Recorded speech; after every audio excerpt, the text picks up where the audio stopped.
How's it going this week, guys?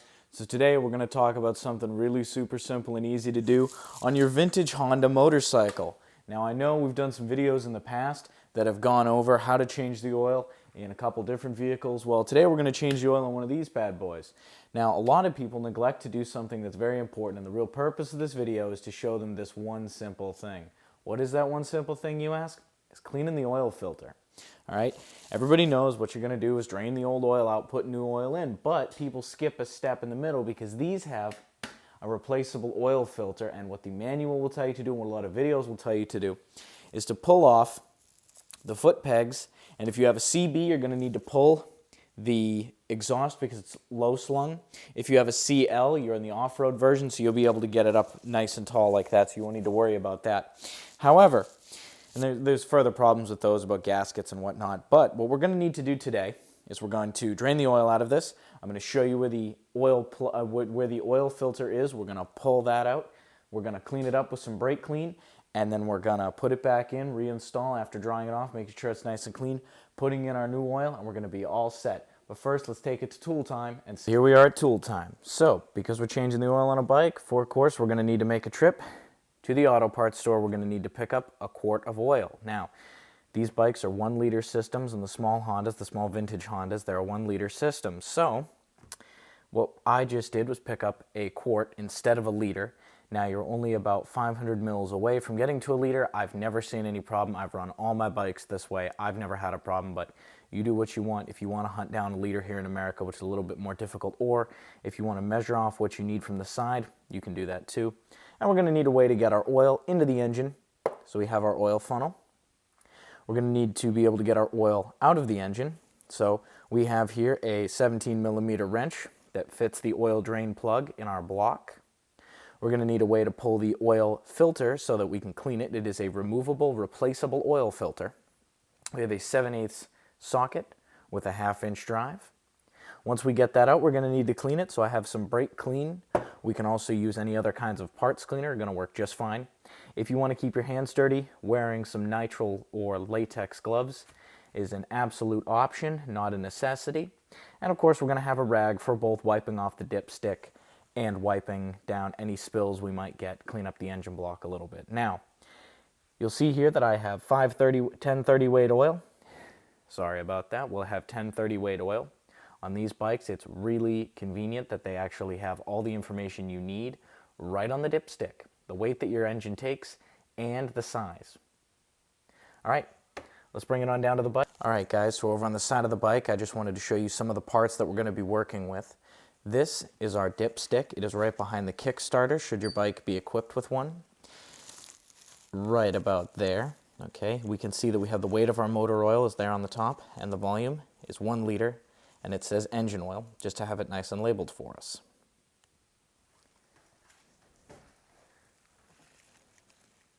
Another component of the motorcycle that we will be dealing with is the oil drain plug, which is right there. It is shielded by a piece of metal on either side, and this block is warm because we've been running the bike to make sure the oil is nice and runny when we get to it. All right? So that's one more part of the engine that we're going to need to work with. And the final part right here. Now, this is our removable oil filter, okay? This is what the 7/8 drive is for. We're going to be removing this, pulling it out, and cleaning it. Now, some books, manuals will tell you that you need to pull the clutch cover off, that you'll need to pull the shift linkage off. This isn't always the case depending on what you're doing. Now, me, because of where my shift linkage is set, this isn't going to be a problem. For you, it might be, so check out your own bike, make your own decisions. This can be taken off with a wrench, and you don't need to pull anything. It's also a good idea at this time to check your clutch and transmission for any signs of wear. When we're ready to remove our oil is that we've made sure we've put our pan down here to catch all of our oil. We're going to come up here to our oil plug, which is right here at the base of the block. Okay. We're going to turn counterclockwise with a 17 millimeter wrench real quick just to make sure that it's loose. Okay. Then back to clockwise again. We can get the rest of it with our fingers. This is why it's important to wear gloves when you're working. You are going to get dirty down here. Okay, it also just helps with getting the oil all over your hand, which is about to come now, I'd say. just like that. This engine oil is nice and warm because we were running the bike beforehand to make sure that we had, there you go, that's it, that's the whole system. Just going to drain out right like that. Okay, next up, we're going to get at the oil filter. We're going to drain that. All right, guys, here we are. We're going to take our oil filter out. Now we have our 7/8 on the end of this drive here, on the end of the socket wrench. Okay, we're going to get her lined up. Now, it's not exactly a tight fit. As you know, metric and standard are interchangeable after a certain number, but the number I needed, and I'm just going to, without anything underneath, just to break it loose, make it easier for me. There we go. And give it a couple good turns there. Okay, and then we should be able to remove the rest by hand. Okay. There we go. Sometimes they'll bind up on you. These are old threads, aluminum blocks and all. Make the bikes surprisingly light. So we're just going to turn out the oil filter. Now there is a spring in here. So you see how I kept my fingers? I didn't let it jump at me. Okay. There is a spring. All right. We are going to pull out the spring, check our O-ring in there, make sure that's in good shape. That could stand to use a cleaning, and get out, ooh, sludgy, ooh, very sludgy. I'm checking to see if there's any bits of metal in there, and there is, actually. That's not a good sign, and I'm going to make sure that came from, whether that came from threads, or whether that came from the block itself, but that's it. That's actually your filter, and the order that these go in, okay, is first you're going to drop your spring into the oil. That's very important, okay? This is the order, so it's going to go filter with the nubbin down like a thimble, okay? Then we're going to have the spring, and then finally the cap. So we're going to go clean all this up. We're also going to run a rag through inside there, okay? Make sure that's all clean. There's some sludge here, and we'll take it over to the parts cleaner, and we're going to blow it all out. All right, guys, so here we are. We have our parts. We're at the basin. Now, I do have an actual desktop parts cleaner, but we're not going to be using that today because it's kind of a small application for just a few things that we're going to immediately drop in whatever shellac is forming at the bottom of my washing basin. First things first, we're going to grab our rag, okay? We're just going to take off whatever heavy crap is built up on the ends of these, okay? We might deposit a few more things, but you know what? Right now, we just kind of want to get it all off. We want to clean it nice and good. All right. I'm going to set that down on something else that's clean. I have a piece of paper here for some West system. All right, take our spring, clean that too, because you know what? Why not? It is a part. It does go in there, and it can get sludge built up on it. Now, you see I'm wearing gloves for this, okay? You're going to want to. Brake cleaner's nasty stuff. You don't want to be too close to this. You don't want to be huffing it, all right? I don't want to be giving anybody ideas, but you do not want to be up close and personal with this stuff for long periods of time, okay? Now, what Brake Clean does is it, see how nice that's already starting to look? Okay, what Brake Clean does is it's almost like aerosolized acetone, okay? In that it evaporates very, very quickly. We're also going to check our gasket here. Make sure that's in good shape. You see there's a gasket on the end. We're going to make sure that that's all set, okay? Now, want to get our little filter here, okay? We are going to take our brake clean. We're going to blow out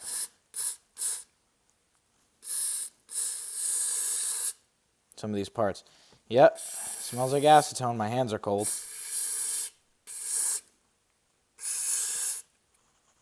All right, there we go. Just like that. That's honestly how easy that is, okay? Now, acetone will eat through nitrile, so you'll notice my gloves starting to get a look a little funky. And if you're using them, don't freak out. Your hands are going to feel very cold. That's nothing to be too worried about, but if your gloves start really sagging on you, you're going to need to get something else, okay? Like latex, unless you have an allergy. In which case, vinyl, I guess, but... All right, ooh, see, we got some crud built up at the end. All right, so now we're going to...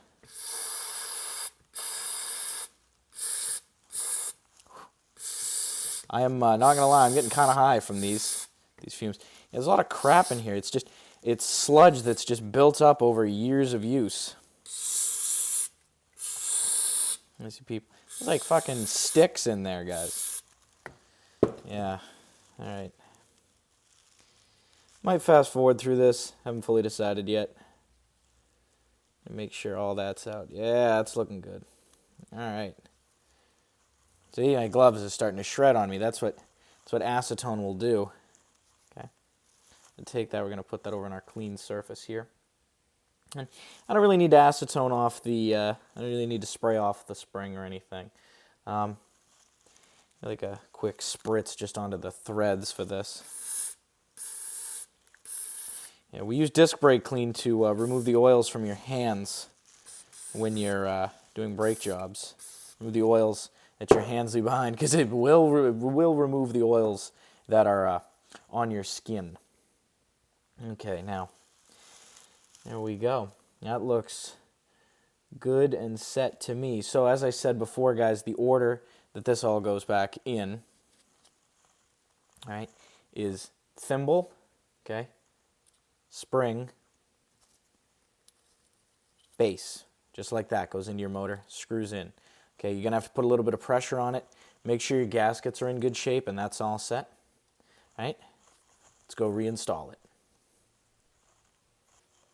All right, guys, now that we're back under the vehicle, here's what we're gonna do. First, we're gonna reinstall our oil filter, just like you would doing any oil change. So again, that order is filter, spring, end cap. Okay, it's gonna go in here now.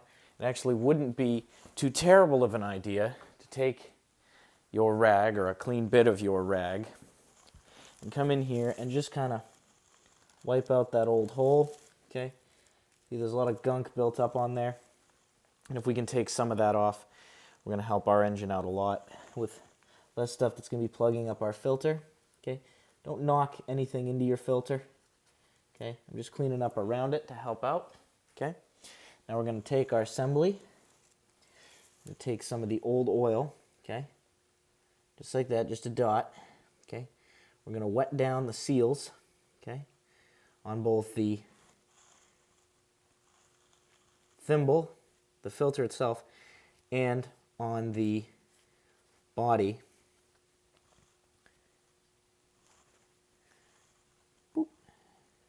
And on the gasket body. Okay. Oh, but I just cleaned it. Why are you going to make it dirty again? Because just like any other oil change I do, I always wet down my seals with the old oil. It just helps everything stick a bit better. Then we're going to take that, we're going to feed it into the hole. Okay. Take a little bit of finagling, but make sure it's seated nice. Okay. And as anything with fine threads or stuff that's going to be really hard to tap, I find it very helpful to turn left until you hear a little click. And that's the threads actually lining up. And then you can go through here, screw this in, right, most of the way. There you go, the spring's really taking over now. And it's not that much weight on the spring, but it's just enough. All right, there we go. And that's on there. Now, let me take our wrench. Make sure we're going in the right direction. Okay. We're just going to tighten that up. We don't need our drain pan in the way too much longer.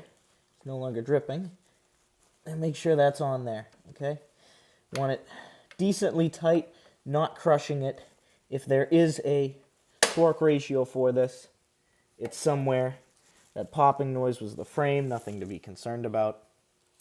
Okay, now, next, we're going to grab our wrench and our drain plug, okay? We're going to come under here under the block. We're going to reinstall real quick, just like that. Okay. Snug it up nice tight. Now we don't need the drain in the way anymore. Okay. We're just going to snug that up. Now, the reason I use a drain like that is a lot of people ask me, what do I do with my old oil? Well, wherever you bought your oil has to take the oil back. Okay, so as long as you have your receipt, you need to fill up your new bottle with the old oil and bring that back to them after filling up your machine. So let's jump over to the other side. We're going to go through pouring in our new oil. So here we go. All right, we have our dipstick. This doubles as our oil fill. Okay, on the top, it tells us the weight. On the bottom, it tells us how much. and it also tells us that it's motor oil. So what we're going to do is remove the dipstick, take a rag, okay, there we go, and just wipe our dipstick off, and you'll see why we do that in a second. Now, we're going to take our funnel and finagle it into the hole. Now, you might have to get inventive. Some people pull these, but we are not, and I repeat, we are not going to move the starter. There is no oil in the engine. We drained it all out, okay? So, we're going to take our funnel, we're going to take our quart of oil, okay? And we're going to pour it on in there. And we're going to watch, okay, we're going to make sure we're not overflowing at all. Oh, see, it's starting to come up to the side a bit. Let it catch back up.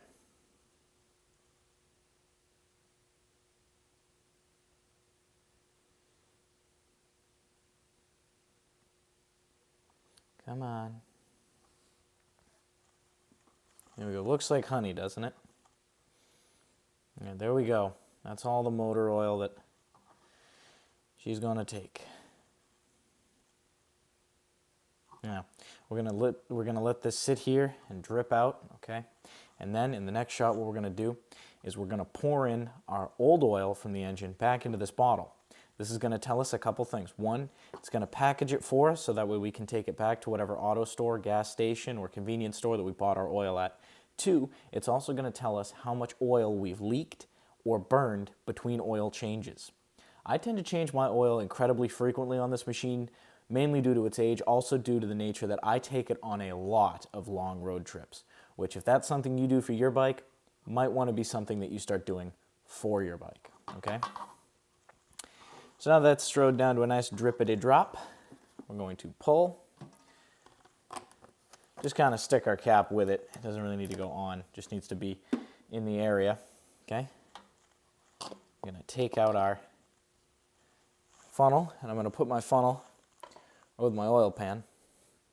I'm going to take our dipstick. Now, why did we dry our dipstick off? Because instead of having to put it in and then take it out and dry it off and then put it back in again to get a reading, now we can just, because it's dry, put it in, okay? Screw it down. It's important your bike is level. You're not doing this on the kickstand, that you're doing it on the center stand, okay? That'll allow the oil to sit properly in the block. Then we're going to pull out our dipstick, give it a nice reading, and there we go. It is over the full level, okay, on the dipstick. Now, how to read a dipstick, okay? You'll notice where it gets darker, that's where your oil is, okay? That's the end of it. This area in here, that's the zone you want to hit. Usually you want to have that covered. If it's not showing up on your stick or your stick is dry taking it out, you need to add some oil. And on a machine like this, it's a little bit at a time. On a car, it can be up to a liter that you're down or more. So there we go. We're going to screw that back on. And now let's just take it over to filling this back up, and then we'll wrap. So now what we're going to do is we're going to take our old oil and our funnel. Okay, there's a bunch of that off there. My funnel ended up falling in. And our old quart. I do a lot of oil changes if you can't tell. I'm going to take our old quart. Okay. And we're going to come down here. Get our funnel in there. You might have to hold it with your feet. I've gotten pretty good at this. You can sometimes lean it up against a box. It's a convenient part about why I have boxes here. But because this is just such a small amount of oil, we're just going to be able to look at how thick that is. That should not be that thick. Usually it gets thinner. Sometimes it gets thicker and turns sludgy. Well, now we know where some of that sludge came from. Also not a bad idea to smell your oil. See if it smells like gas. That can indicate leaking rings. Okay, your rings are starting to go, that your cylinder's starting to get pretty scored up. And there you go. We're going to keep letting that pour in. And it's not imperative that you get all of it. All right. The little amount that's going to coat this isn't going to do much else. All right, there we go. And guess what? If it really, really mattered to me, there's more accurate ways to do this, i.e. drawing it up with a syringe. Weight of a sponge, okay? And I store my funnels. Yep, right there, right with the old oil. Now, oh my God. Oh my God, oh my God. You're not going to believe how much oil I was down. All right, ladies and gentlemen.